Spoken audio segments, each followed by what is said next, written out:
Southwest Keys employees were given the pink slip throughout the state. While some expected the layoff offer, others were caught off guard. CBS 4's Stephen Seeley spoke to former employees about everything that happened just today. If our name was to be called, we would remain sitting down. And if our name was not called, then we would be able to go back to our work site. That is the way a now former employee of Southwest Key Programs describes how they were laid off today. The former employee says that they knew for weeks that the layoffs were coming.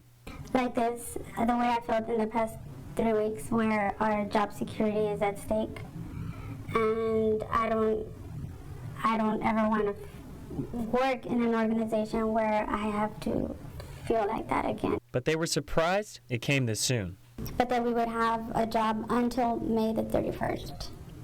So they were going to find out on Monday as to how many people were going to let go.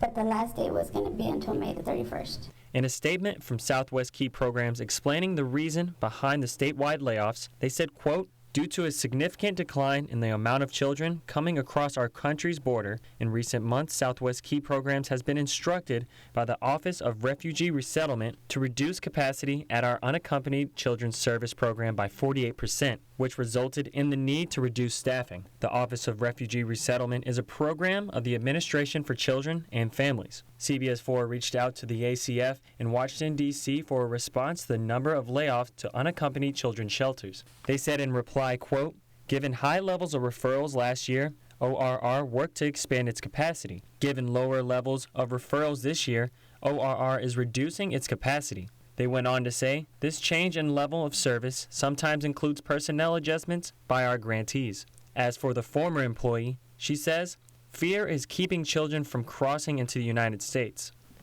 But a lot of these children are afraid to come into the United States because of what they hear in the news with whatever the president is saying. Stephen Seeley, CBS 4 News and ValleyCentral.com.